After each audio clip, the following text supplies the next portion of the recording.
There are some kinds of silence that don't belong in a saloon. Not the silence after a gunshot. Not the silence before one. This was something quieter, something older. The kind of silence a man only hears when he's looking right at someone the rest of the world has decided not to see. On a dust-choked evening in the spring of 1881, in a forgotten town called Pearson's Crossing, a tall stranger walked into the only saloon for 40 miles, sat down at a corner table, and was handed a plate of cornbread he hadn't ordered. He took one bite, then another, and then he set the fork down very slowly, the way a man sets down something he's afraid might break. "Who made this cornbread?" he asked. Nobody answered. Not the bartender. Not the piano player. Not the 3 ranch hands at the bar who suddenly found their whiskey very interesting. The question hung there in the lamplight like smoke that wouldn't clear. "Before we begin, tell me, where are you watching from tonight? Sending love your way wherever you are." Because the woman who made that cornbread had been standing 6 feet from him the whole time. And not a single soul in that room would meet her eyes. They hadn't for 9 long years. The stranger didn't know that yet. But he was about to. And what he would learn, before the sun rose over Pearson's Crossing again, would tear the bones out of that town and lay them bare on the table. The stagecoach dropped him off at the edge of Pearson's Crossing just as the sun was starting to bleed into the western hills. He carried 1 saddlebag, 1 rifle, and a long canvas coat that had seen more weather than most men see in a lifetime. He didn't give his name. The driver didn't ask. His name was Eli Thatcher. He was 41 years old, and he had not set foot in this town in 19 years. Pearson's Crossing was the kind of place a map forgets. 3 crooked streets, a livery, a church with a cracked bell, a general store run by a man with 1 good eye, and a saloon called the Painted Mare. Beyond that, nothing but mesquite, red dust, and the long, mean road that led nowhere in particular. The town had been built around a cattle trail that dried up the same year the war ended, and what was left was the sort of community that lived on memory and grudges. Eli walked the main street slow. He didn't look at the buildings. He looked at the people. A boy chasing a chicken stopped to stare at him. An old woman on a porch crossed herself. A man pulling a wagon stopped his mule and watched Eli pass with the careful eyes of a creature deciding whether to run. He recognized faces. They didn't recognize him. He'd grown into his shoulders. His hair had gone the color of iron, and a long scar ran from the corner of his mouth down under his jaw. The boy who had left Pearson's Crossing at 22 had been soft around the eyes. The man who came back was not. He pushed open the door of the Painted Mare just as the sun fell behind the hills. Inside, the saloon smelled of stale beer, tobacco, and the faint sweet smell of something baking in the back. A piano sat in the corner, played quietly by a tired-looking man in a green vest. 3 ranch hands stood at the bar. A card game was running cold at a back table. The bartender, a thick man with a mustache like a horseshoe, looked up, took Eli's measure, and decided he wasn't going to be trouble. "Whiskey," Eli said, "and whatever's hot." "Stew," the bartender said. "Or cornbread." "Both." The bartender turned his head and called, not loudly, toward the back, "Plate, stranger." Eli took a corner table with his back to the wall. He set his hat down beside his glass. He did not look at the door. He looked at the floor, at a particular knot in a particular pine board near the back hallway, and his jaw moved once, the way a man's jaw moves when he is swallowing something that isn't food. A plate appeared in front of him. He did not look up at the hand that brought it. That was a habit from the war.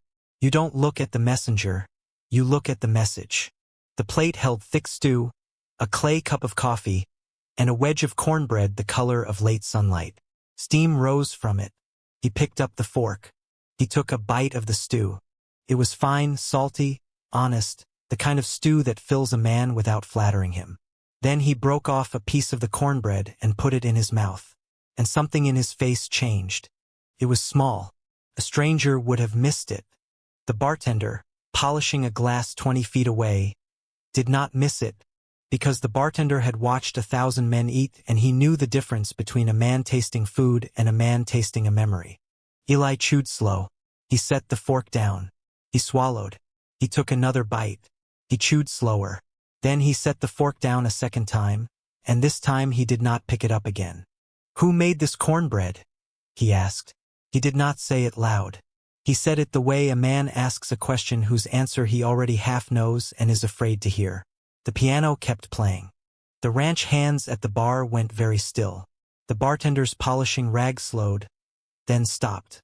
One of the card players coughed into his fist. Nobody answered.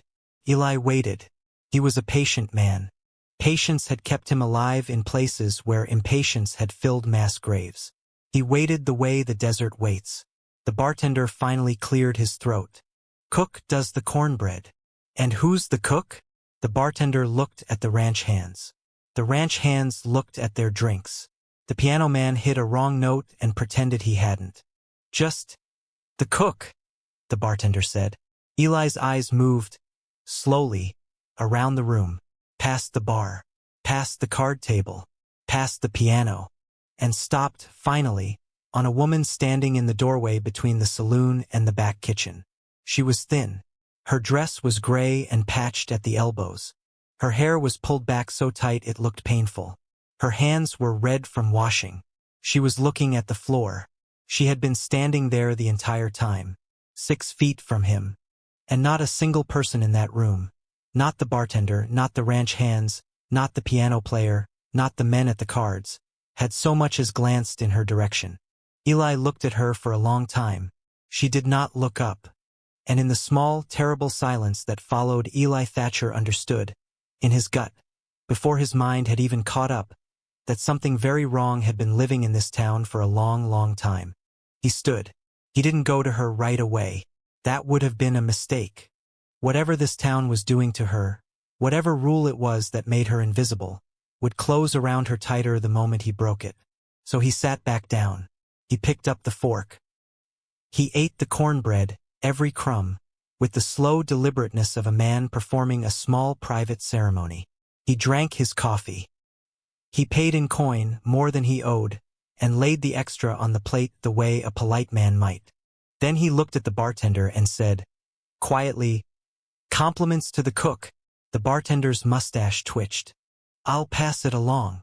"You do that." Eli stood, took his hat, and walked out of the painted mare into the blue dark of evening. The door swung shut behind him.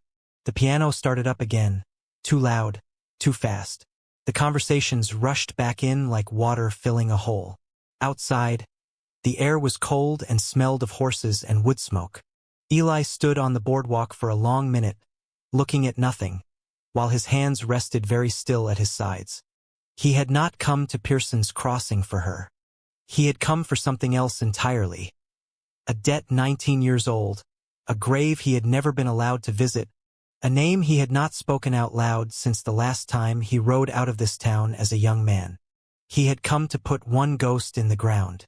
He had not expected to find a second one walking around alive. Because the woman in the kitchen doorway was Mara Whitfield. And Mara Whitfield, according to every letter Eli had ever received from this town, had been dead for 9 years. He took a room at the boarding house 2 doors down. The owner, a widow named Mrs. Eulalie Pace, squinted at him over a kerosene lamp and asked no questions, which was the only useful kind of welcome a town like this had to offer. She gave him a key, a candle, and a thin gray blanket. He climbed the stairs to a room that smelled like cedar and old smoke, and he sat on the edge of the bed, and he did not sleep. He thought instead. He thought about a letter that had reached him in the winter of 1872, in a freezing army camp in the Dakotas. The letter had come from his cousin Reuben, who still lived in Pearson's Crossing. The letter had said that Mara Whitfield, the only girl Eli had ever loved, had died of fever during the harvest. Quick, the letter had said. Painless. They had buried her behind the church. Eli had read that letter 63 times in 19 years. He had folded it and unfolded it until the creases tore. He had carried it in his coat through 3 more campaigns and 2 more wars. The letter was the reason he had not come home. There had been no home to come back to, only a grave he could not bear to stand over. And now he had walked into a saloon in the town that had buried her, and she had handed him a plate of cornbread. The cornbread had told him first. His mind had taken longer. Because Mara's cornbread was a particular thing. She had made it the way her grandmother had made it, with a little honey, with a touch of bacon fat, with cornmeal ground twice fine, with a pinch of something her grandmother would never name, and Mara had only ever told one person. She had told Eli once on a riverbank the summer before everything went wrong. He had eaten her cornbread 100 times in his life. He would have known it in a dark room in a strange country. He had taken one bite tonight, and his mouth had remembered before his eyes had even looked. Now he sat in the dark of a stranger's bedroom and tried to understand the shape of what had been done. She was alive.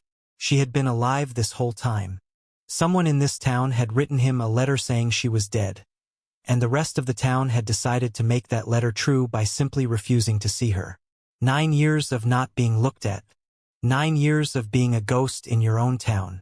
9 years of carrying plates to men who would not lift their eyes. He thought of her hands. Red. Cracked. The hands of a woman who scrubbed pots she would never be thanked for. He thought of the piano player not looking up. He thought of the bartender saying just, "The cook." And somewhere in the silence of that little cedar-smelling room, Eli Thatcher felt a thing that he had not felt since the war. A cold, slow, patient anger that did not raise its voice and did not move its hands. He blew out the candle. He lay back on the thin gray blanket. He stared at the ceiling. "Mara," he said quietly to no one, "what did they do to you?" Outside, somewhere in Pearson's Crossing, a dog barked once and was answered by nothing. He went looking for answers the next morning, slow and careful, the way a man crosses a frozen lake. He started with the church. The bell still had its crack. The graveyard behind it was small and tidy and full of stones gone gray with weather. He walked the rows. He found his mother's grave, where he had expected to. He found his father's, where he had expected to. He found a stone marked Mara Whitfield, 1849 to 1872, beloved daughter. He stood over that stone for a long time. There was no dirt sunk in front of it. No grass disturbed. The earth beneath that headstone had never been opened. Eli was a man who had buried more bodies than he could count, and he knew the look of ground that held one. This ground did not. He knelt and put his palm flat against the dirt. Cold, hard, untouched. He stayed kneeling longer than he needed to. A man passing on the road behind the church saw him and walked faster. Then Eli stood, dusted his knees, and went to find his cousin Reuben. Reuben Thatcher lived in a sagging little house at the north edge of town, where the prairie started swallowing the fences back. He was 3 years older than Eli and looked 20 years older. His hair was thin. His hands shook. He was sitting on his porch with a tin cup of coffee when Eli walked up. Reuben saw him. The cup stopped halfway to his mouth. "Eli," he said. Just that. "Reuben." There was a silence. A long one. The kind of silence between two men who had known each other as boys and now stood on opposite sides of something neither of them had named yet. "You wrote me a letter," Eli said.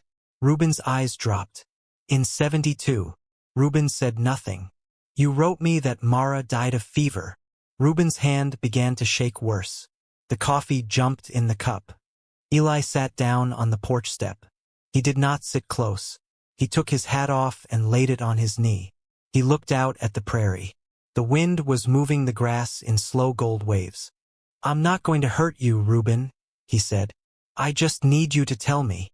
Reuben's mouth worked for a long time before any words came out. "It wasn't a lie," he said finally. "Not exactly. She was dead. To this town she was. To everybody. That's the only way they'd let her stay." "Who is they?" "The Whitfields. Her own people. And Sheriff Holt. And Pastor Crane. And, God help me, Eli. Every grown soul in Pearson's Crossing who agreed not to say her name." Eli turned his head. He looked at his cousin. "Tell me," he said. "From the beginning." And Reuben told him. It had happened in the summer after Eli left for the army. Mara had been 19. Her father, old Thaddeus Whitfield, had been the biggest landowner in the county. A hard man, a proud man, the kind of man whose word bent a town's spine.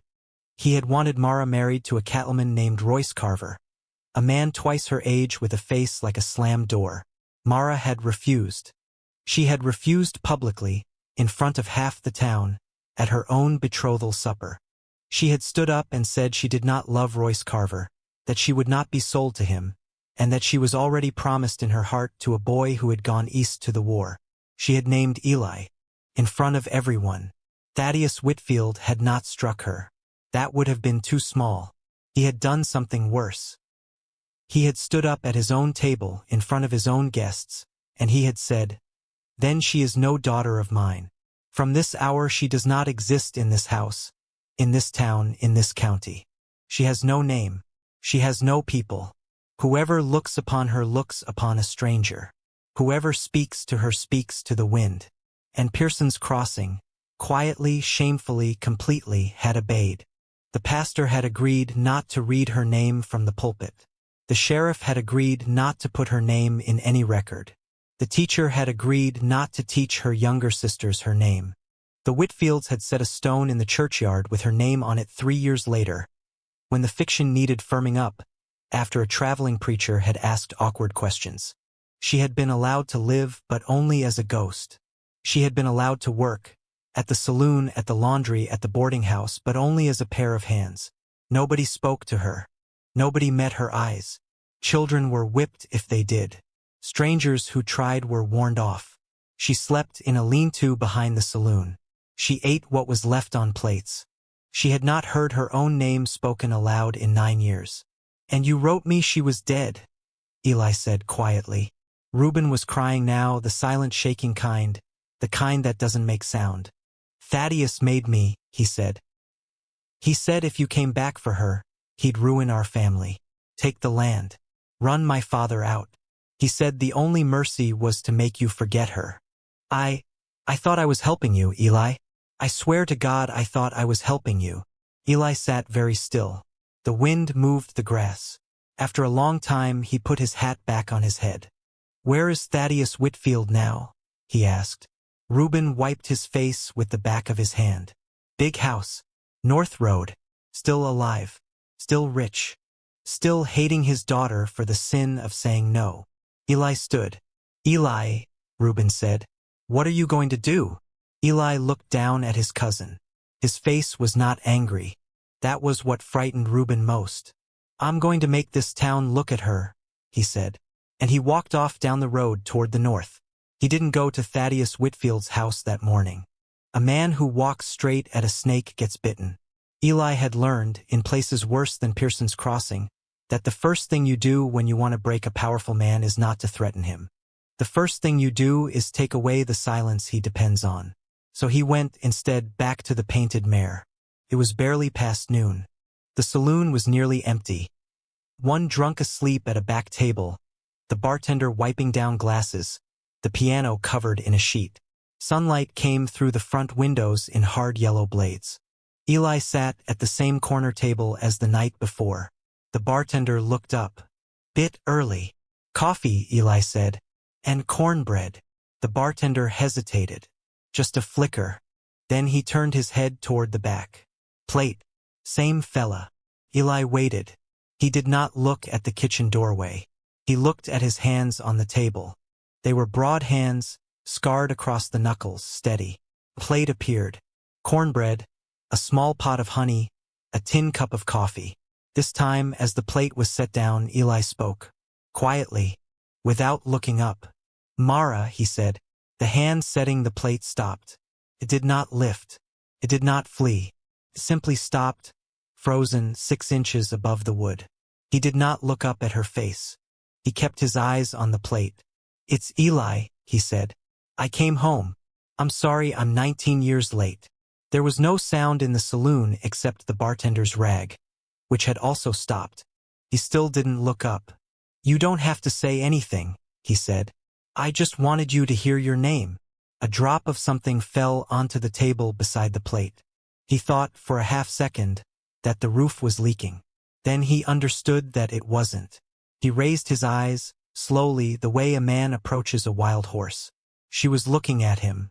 For the first time in 9 years, Mara Whitfield was looking another human being in the face. Her eyes were the same dark brown he remembered. Everything else was different. There were lines at the corners of her mouth that had not been earned by laughter. There was gray in her hair at the temples. There was a flatness in her face that had been put there by being looked through every day for 3,300 days in a row. But the eyes were Mara. Her lips moved. No sound came out. She tried again.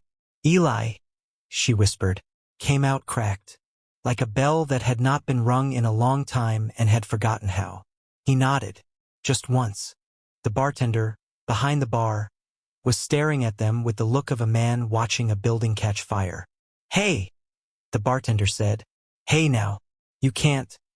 "I can," Eli said. He didn't take his eyes off Mara. "There's rules in this town." "Not for me." The bartender opened his mouth, closed it, reached very slowly under the bar. Eli's hand was on the butt of his pistol before the bartender's was on whatever was down there. The bartender saw it. The bartender's hand came back up empty. "Sit down," Eli said, quietly to him. The bartender sat down. Eli turned back to Mara. She was still standing there with the empty tray pressed against her chest like a shield, looking at him like a person looks at a sunrise they had stopped believing in. "Sit," he said to her gently. "Please." She didn't move. "Mara," he said. "Sit down." She sat, slowly, as though the chair might disappear under her. She set the tray on the table. Her hands shook so badly she pressed them flat against the wood to make them stop. "They said you died," she said. Her voice was getting steadier. "In the war. Father said you died at Antietam. He showed me a paper." Eli let out a long, slow breath. He had been a fool, he thought, for not guessing that too. Of course Thaddeus had killed Eli in her mind the same way he had killed Mara in Eli's. "He lied to you," Eli said. "I never even went east. I went west, to the Dakotas, to Wyoming. I wrote you letters. 6 of them. They came back." "They never came," she said. "No. I imagine they didn't." She put her hand to her mouth. Her shoulders began to shake. She did not cry loudly. She had unlearned that somewhere in the 9 years. She cried the way she did everything else now. Silently, invisibly, with her face turned slightly away in case it bothered anyone. He reached across the table. He put his hand over hers. It was the first time another human being had touched her with intention since she was 19 years old. She made a sound then. A small, broken sound, like an animal that has been holding still for too long. "Mara," Eli said, "listen to me. I need you to listen. Are you listening?" She nodded. "I'm going to make them see you," he said. "I'm going to make this whole town look you in the eye and say your name. I don't know yet how, but I'm going to. And then you and I are going to walk out of here together, and you will never carry another plate for these people as long as you live. Do you understand?" She looked at him. "They won't," she whispered. "They've gone too far. They can't go back. If they admit me now, they admit 9 years of—" "Yes," Eli said. "They will admit it. Every one of them." She shook her head. "Father will kill you first." Eli smiled. It was not a pleasant smile. It was the smile of a man who had walked, alive, out of 3 places no one walked alive out of. "Mara," he said softly, "your father is an old rich man in a small dead town. I am not the boy he ran off 19 years ago." The door of the saloon banged open. 4 men walked in. 2 were ranch hands. 1 was a stocky man with a sheriff's star on his vest. The 4th was small and dry and old, with white hair and a black coat and a face like a closed fist. Thaddeus Whitfield had heard. Already, within the hour.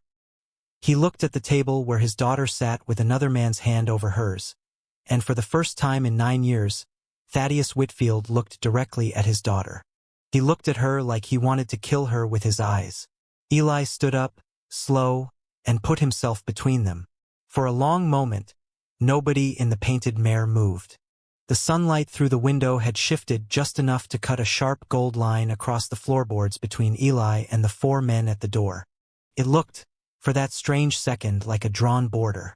On one side, Mara sitting frozen at the table behind him.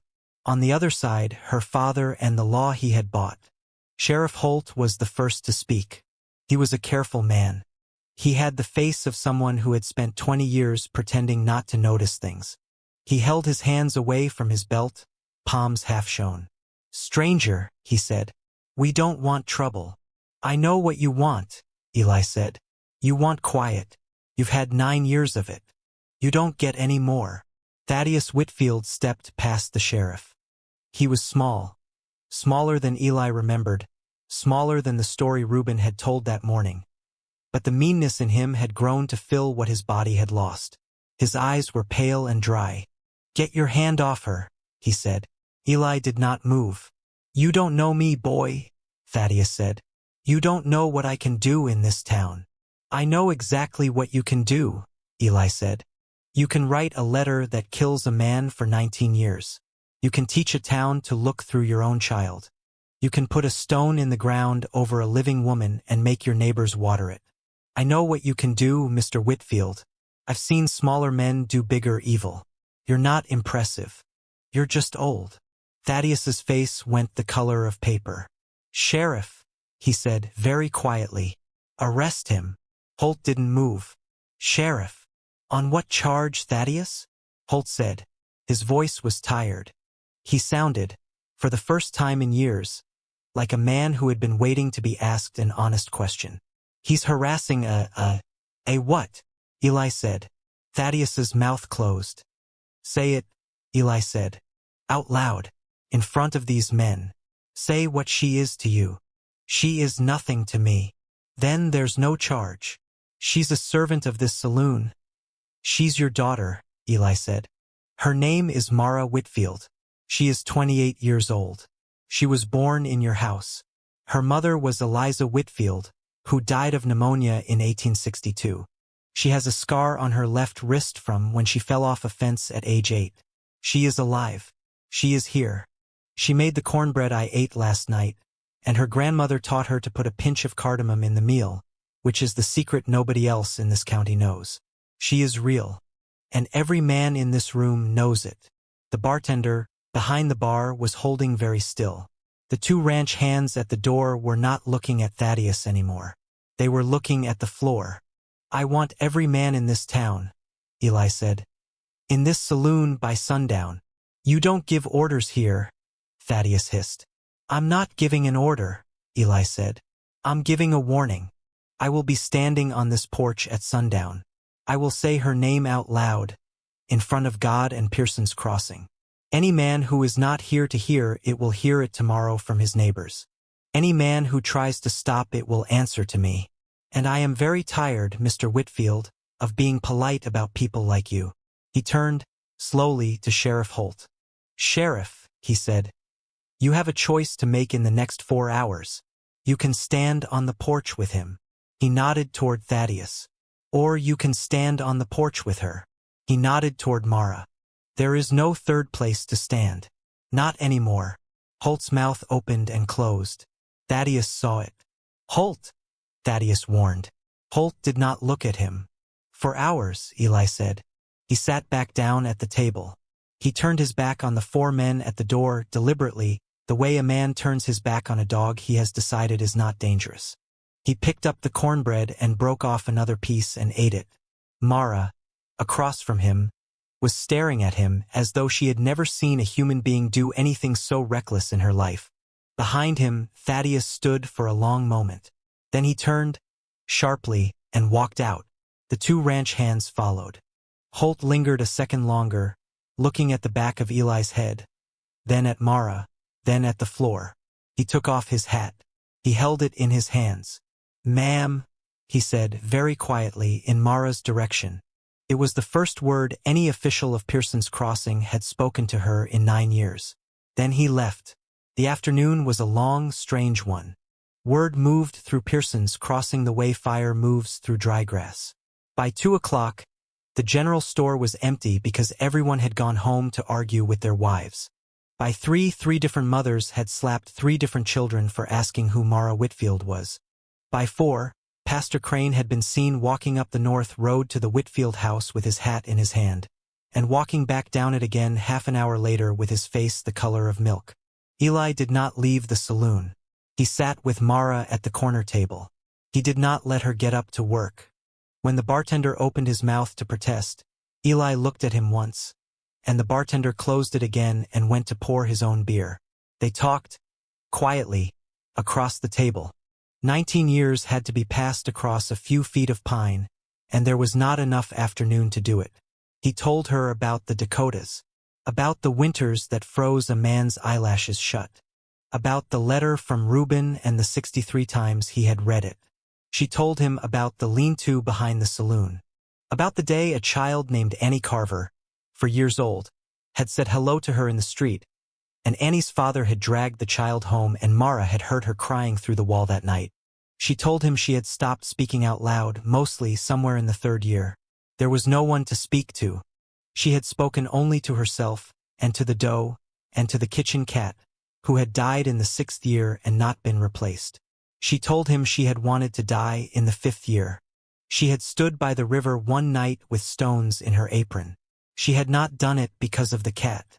The cat had been waiting at the kitchen door. Eli listened. He did not interrupt. He did not say I'm sorry because he was a man who had learned that I'm sorry is a small word for a large debt. And large debts are not paid with words. At 1/4 to sundown, he stood up. He put on his hat. He looked at Mara. You don't have to come outside, he said. Whatever happens, happens. You don't owe this town a single thing. She stood up too. Her hands were not shaking anymore. I'm coming, she said. He nodded once. He held out his arm. She took it. They walked, together, toward the door of the Painted Mare, toward the porch, toward the sundown street where the town of Pearson's Crossing was already gathering. Not all of it, but more of it than Eli had dared to hope, to look, for the first time in 9 years, at the woman they had agreed not to see. The street was full. Not all of Pearson's Crossing had come. Some had stayed home. Some had locked their doors. But more than 100 souls stood in the dust of the main road in the long red light of sundown, and they were quiet in the way a congregation is quiet, and they were looking at the porch of the Painted Mare. Thaddeus Whitfield stood at the front of the crowd. Beside him stood Royce Carver, the cattleman she had refused, gray now and stooped, but still wearing a face like a slammed door. Behind them stood 6 men with rifles held casually, not raised, but ready. Sheriff Holt stood off to the side. Alone. He had taken off his star. It was in his shirt pocket. The empty place on his vest looked very loud. Pastor Crane stood near him. He had a Bible in his hands, but he was holding it the way a child holds a stuffed animal. For comfort, not for use. Eli stepped out onto the porch. Mara stepped out with him. She kept her hand on his arm. He could feel her trembling, but she did not let go and she did not look down. For a long second, nobody spoke. Then Eli took off his hat. My name is Eli Thatcher, he said. He did not shout. He did not need to. The street had gone so quiet a dropped coin would have rung. Some of you remember me. Some of you don't. I left this town 19 years ago. I came back yesterday. He looked across the crowd, slow, face by face. I came back to put flowers on my mother's grave. That was all. I was going to leave again in the morning. I am telling you this so you understand. I did not come here for a fight. I am not a man who likes fights. I have been in enough of them. He paused. Last night, he said, I ate a piece of cornbread in this saloon, and I knew, from the taste of it, that the woman who made it was someone I had been told for 19 years was dead. A murmur went through the crowd. Some of them, Eli realized, had not actually known. Some of them had been too young in 1872 to remember. Some of them had moved to Pearson's Crossing in the years since. They had simply absorbed the silence around Mara without ever being told its name. Now they were being told. This is Mara Whitfield, Eli said. He turned, slightly, and looked at her. She is the daughter of Thaddeus Whitfield. She was born in this town. She was raised in this town. And 9 years ago, this town, every grown person in it who knew better, agreed to pretend she was dead, because her father told you to. Thaddeus took a step forward. You stop your mouth, boy. I am not finished, Mr. Whitfield. Thaddeus stopped. Something in Eli's voice had stopped him. Something in the way the crowd had not moved with him. Eli looked back at the people. I am not going to tell you what to do, he said. I am not the law. I am not your preacher. I am a stranger with a scar and a rifle. But I will tell you what I see. I see a woman who has carried your plates and washed your shirts and baked your bread for 9 years, and not one of you has said her name. I see children who do not know her name. I see a stone in the churchyard with her name on it that sits over empty dirt. I see a sheriff who took off his star this afternoon because he could not stand to wear it one more hour over this. I am going to ask you to do one thing tonight. Just one. I am going to ask you to look at her. Look at her face. Look at her eyes. And if any of you, any single one of you, can look at her and still pretend she is not there, you walk away tonight and you keep walking and you never speak to me again. But if you can't, he paused. If you can't. His voice cracked, just a little. He let it. Then say her name. The silence after that was the longest silence in the history of Pearson's Crossing. It was Pastor Crane who broke it. He took one step forward. His Bible was still pressed against his chest. He looked at Mara, and his old face crumpled like wet paper, and he said, in a voice that did not sound like his pulpit voice at all, Mara, just that, just her name. Then Mrs. Eulalie Pace, the widow from the boarding house, who had given Eli a key the night before and not asked his name, stepped out of the crowd and said, Mara Whitfield. Then a young man Eli did not recognize, 20 maybe, with a farmer's hands, said, Mara. Then a woman with a baby on her hip. Then a boy of 15. Then another. And another. It was not a flood. It was not a chorus. It was something stranger and more terrible than that. It was a slow, ragged, ashamed unburying, voice by voice, name by name, one at a time. The town of Pearson's Crossing dug Mara Whitfield out of the grave it had buried her in. Thaddeus Whitfield stood in the middle of it, and the crowd that had stood behind him began, very quietly, to move. Not toward him, not against him, just away. Just the inch of distance that says you are not us anymore. He looked around. He saw it. He saw the ranch hands stepping back from him. He saw Royce Carver looking at the ground. He saw Sheriff Holt with the star in his pocket. He saw his own brother in the back of the crowd, weeping silently. And Thaddeus Whitfield, the biggest man in Pearson's Crossing, the man whose word had bent a town's spine for 40 years, opened his mouth to speak and found that he had nothing left to say. His mouth worked. No sound came out. He turned, finally, and he walked away up the north road, alone, and the crowd parted for him in silence, and not one soul followed him. On the porch, Mara was crying. Not silently this time. Loud, full-throated, the way a person cries who has remembered, suddenly, that they are allowed to. Eli held her. The sun went down behind the western hills, and the long red light went out of Pearson's Crossing, and somewhere in the gathering blue dark, Pastor Crane began, very softly, to ring the cracked church bell. It rang once for each year. 9 times. They did not stay. Eli had told her, at the corner table that long afternoon, that she would never carry another plate for those people, and he had meant it. 2 days later, in a wagon Mrs. Pace gave them and would not let them pay for, Mara Whitfield left Pearson's Crossing for the first time in her life. She did not look back at the town. She looked back, once, at the cracked bell of the church, and at the empty stone in the churchyard with her name on it. The town had offered to take the stone down. Eli gently had said no. Let it stand, he said. Let it stand as a warning, for as long as the wind would let it, to anyone who ever again thought a town could vote a soul out of existence. They went west. Eli had a small piece of land in the Wyoming Territory, near a creek, with a cabin he had built with his own hands in the years when he had been trying to outlive a letter. The cabin had 2 rooms. He had built it, he realized now, for 2 people, though he had not let himself admit it at the time. Mara learned to speak out loud again. Slowly. Took most of a year. She learned to say her own name without flinching. She learned to be looked at. She learned, hardest of all, to look back. She kept making cornbread. She made it every Sunday for the rest of her life, with cornmeal ground twice fine, with a touch of bacon fat, with a little honey, with a pinch of cardamom her grandmother had taught her. She made it for Eli, and later for the 2 children they had, and later for the neighbors who came down the creek road on Sunday afternoons, because the Thatcher place was known, for 100 miles, as a house where strangers were always fed and always seen. Thaddeus Whitfield died alone in his big house on the North Road 2 winters later. The town did not come to his funeral. Pastor Crane refused to read the service.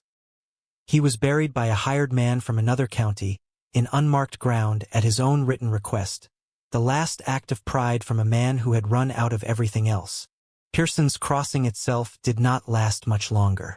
Towns that bury their own can rarely outlive the burial. By 1895 it was 3 empty buildings and a leaning church. By 1910 it was a name on an old map. But somewhere in the Wyoming hills, on a porch in the long red light of sundown, an old man with a scar from the corner of his mouth to under his jaw used to sit beside an old woman with steady hands, and he used to say to her, every evening, the same 3 words. He used to say, "Hello, Mara Whitfield," and she used to smile, every evening, like a woman hearing a bell she thought had been broken forever, and she used to answer him, "Hello, Eli." What would you have done if you had walked into that saloon? Would you have noticed her? Would you have asked the question? Would you have stayed? Tell me in the comments below. And the next time a room goes quiet around someone, the next time a whole crowd seems to be looking through a person standing right in front of them, remember Pearson's Crossing, and say their name.